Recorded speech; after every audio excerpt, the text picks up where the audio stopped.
C5 app download ചെയ്യൂ. കാണൂ മുഴുവൻ എപ്പിസോഡുകളും സൗജന്യമായി. സത്യം പറഞ്ഞാൽ ഞാനല്ലാതെ പെരുമാറിയത് രവി സാർ എന്റെ ജീവിതത്തിലേക്ക് വരുന്നതിന് മുൻപാണ്. ശ്രീലക്ഷ്മി, നമ്മുടെ പെരുമാറ്റത്തിൽ മാറ്റങ്ങൾ ഉണ്ടാവുമ്പോഴാണല്ലോ ആളുകൾക്ക് വ്യത്യാസം മനസ്സിലാവുന്നത്. ഇപ്പോ ശ്രീലക്ഷ്മി പറഞ്ഞു, ഒരു കാലത്ത് എങ്ങനെയാണോ പെരുമാറിയിരുന്നത് അതുപോലെയാണ് ഇപ്പോഴും പെരുമാറുന്നതെന്ന്. ശ്രീലക്ഷ്മി ചെറുപ്പത്തിലോ അല്ലെങ്കിൽ അതിനുശേഷമോ എപ്പോഴെങ്കിലും ശ്രീലക്ഷ്മിയുടെ സംസാര രീതിയിലോ പെരുമാറ്റത്തിലോ എന്തെങ്കിലും വ്യത്യാസം കൊണ്ടുവരാൻ ശ്രമിച്ചിട്ടുണ്ടോ? ലൈക്ക് ഏതെങ്കിലും സിനിമാ താരങ്ങളെ അനുകരിക്കാനോ ഇഷ്ടമുള്ള ആളുകളുടെ വ്യക്തിത്വത്തെ അനുകരിക്കാൻ ശ്രമിക്കുകയോ അതുവഴി ശ്രീലക്ഷ്മിക്ക് മാറ്റമുണ്ടാവുകയോ മറ്റോ ചെയ്തിട്ടുണ്ടോ? നോ ഡോക്ടർ, അങ്ങനെയൊന്നും ഉണ്ടായിട്ടില്ല. പിന്നെ എന്തിനാണ് ശ്രീലക്ഷ്മി സംസാരത്തിനിടയിൽ മുമ്പെന്നോ പെരുമാറിയതുപോലെ പെരുമാറിയപ്പോഴാണ് തെറ്റിദ്ധരിക്കപ്പെട്ടതെന്ന് പറഞ്ഞത്?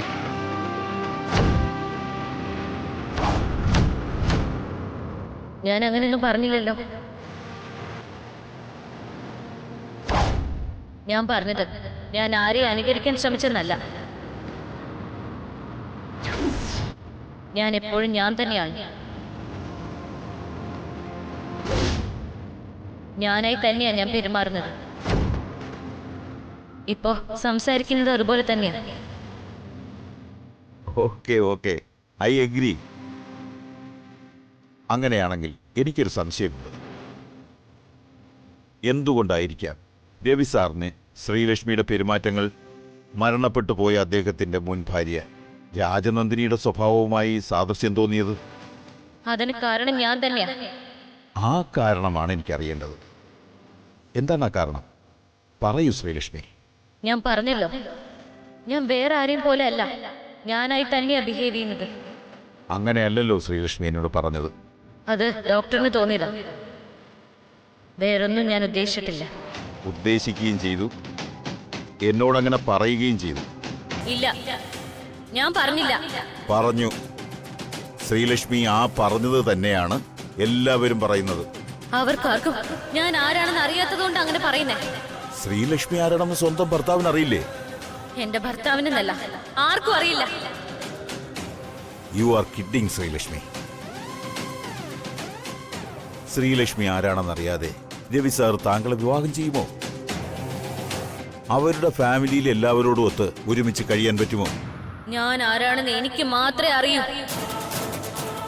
പറഞ്ഞാലും ആർക്കും മനസ്സിലാവാൻ പോകുന്നില്ല.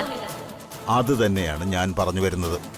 രവി സാറിന്റെ ജീവിതത്തിൽ ഇപ്പോൾ അദ്ദേഹം പ്രണയിച്ച് വിവാഹം കഴിച്ച ശ്രീലക്ഷ്മിയായിട്ടല്ല താങ്കൾ ജീവിക്കുന്നത്, മറ്റൊരാളായിട്ടാണ്. ഇല്ല, അങ്ങനെയൊന്നുമില്ല. അതൊക്കെ വെറുതെ തോന്നതാ. തോന്നലല്ല, ഞാൻ പറഞ്ഞത് വാസ്തവമാണ്. ശ്രീലക്ഷ്മിക്ക് ശ്രീലക്ഷ്മിയായി തന്നെ പെരുമാറാൻ സാധിക്കുന്നില്ല.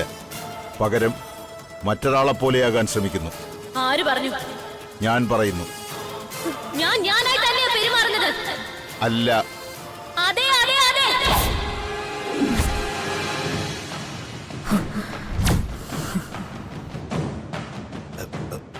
സോറി. ശ്രീലക്ഷ്മി, താനെന്ത് ശ്രീലക്ഷ്മി ഒന്നും മിണ്ടാതെ നിൽക്കുന്നത്?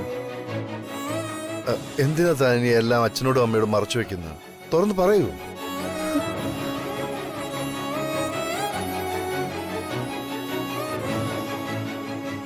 മറച്ചു വെക്കാനോ? എന്തു മറച്ചു വെക്കാൻ?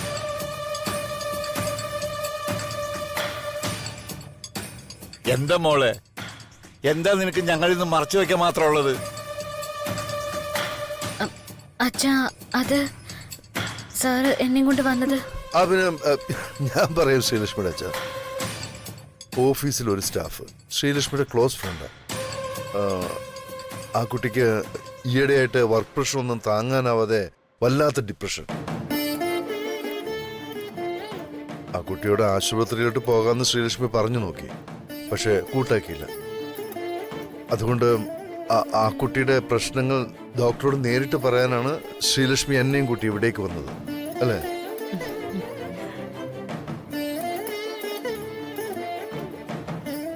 നെക്സ്റ്റ് സിറ്റിംഗിൽ ആ കുട്ടിയെ കൂടെ കൊണ്ടുവരുന്നല്ലേ ഡോക്ടർ ശ്രീലക്ഷ്മിയോട് പറഞ്ഞത്, അല്ലേ? അല്ലേ ഡോക്ടർ? അതെ. എന്നാ പിന്നെ നിങ്ങൾ സംസാരിക്കേ. ഓ ഞാൻ കുറച്ച് ബിസിയാണ്. Oh okay doctor. Okay. Thank you. ഇത്രേ ഉണ്ടായിരുന്നുള്ളൂ. പിന്നെ എന്തിനാ മോളെ നീ അച്ഛനോട് നോണ പറഞ്ഞത്? പേടിച്ചു പോയല്ലോ ഞാൻ. അത് ഞങ്ങൾ ആരോടും പറയാതെ ഇങ്ങോട്ട് വന്നത്, അതാ. എന്തിനാ മോളെ മറ്റുള്ളവർക്ക് വേണ്ടിയാണെങ്കിൽ പോലും ഇങ്ങനെയുള്ള കാര്യങ്ങൾക്ക് വരുന്നത്? ഐ ക്യാൻ അണ്ടർസ്റ്റാൻഡ് ശ്രീലക്ഷ്മി അച്ഛ. ശ്രീലക്ഷ്മിയോട് ഞാൻ പറഞ്ഞതുമാണ്. പക്ഷേ ശ്രീലക്ഷ്മി, നെക്സ്റ്റ് സീറ്റിംഗിൽ താൻ ആ കുട്ടിയെ അവരുടെ പാരൻസിനൊപ്പം അയച്ചാൽ മതി കേട്ടോ. ശരി സർ.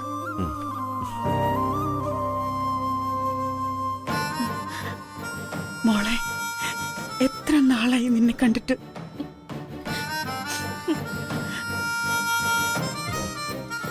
ഇത്ര നാളും അമ്മ നിന്നെ കാണാൻ വരാത്തോണ്ട് എന്റെ മോള് ഒരുപാട് വിഷമിച്ചു അല്ലേ? അമ്മയോട് ക്ഷമിക്ക. അമ്മേ, എന്താ അമ്മേ, എന്തിനാ ഇപ്പൊ ഇങ്ങനൊക്കെ പറയുന്നത്? അമ്മ വന്നല്ലോ, എനിക്കത് മതി. സാറ് ഞങ്ങളോട് ദേഷ്യവും പിണക്കൊന്നും മനസ്സിൽ വെച്ചേക്കരുത്. ഹേയ്, എന്താ ശ്രീലക്ഷ്മിയുടെ ചെയ്ത്? ഞങ്ങൾക്ക് ആർക്കും ഒരു പിണക്കവും ഇല്ല, ദേഷ്യവും ഇല്ല. ഇനി ഇവിടുന്ന് സമയം കളയണ്ട. വരൂ, നമുക്ക് വീട്ടിലേക്ക് പോവാം. വാ ശ്രീലക്ഷ്മി. എങ്ങോട്ടാ സർ? നമ്മുടെ വീട്ടിലേക്ക്. അത് വേണ്ട സർ, സാറിന് അറിയാവുന്നതല്ലേ ഇപ്പൊ നമ്മുടെ വീട്ടിലെ അവസ്ഥ. ഈ സാഹചര്യത്തില് ഇപ്പോ അച്ഛനും അമ്മയും അങ്ങോട്ട് വന്നാ. അതെ, അയ്യോ, അതെ അതെ, ഞാനതങ്ങ് മറന്നു. വീട്ടിലെ മെയിൻ്റെനൻസ് ജോലികളൊക്കെ നടക്കുകയാണ് ശ്രീലക്ഷ്മി അച്ഛ. അയ്യോ, അതൊന്നും സാരമില്ല സാർ. എന്തായാലും വിധി നമ്മളെ വീണ്ടും ഇവിടെ കണ്ടുമുട്ടിച്ചു. ഇനി എപ്പോ വേണമെങ്കിലും എനിക്കും സരോജത്തിനും മോളെ ഒന്ന് കാണാമല്ലോ. ഓ ശരി, ആയിക്കോട്ടെ. ഡൗൺലോഡ് ചെയ്യൂ C5 ആപ്പ്. കാണൂ എല്ലാ എപ്പിസോഡുകളും സൗജന്യമായി.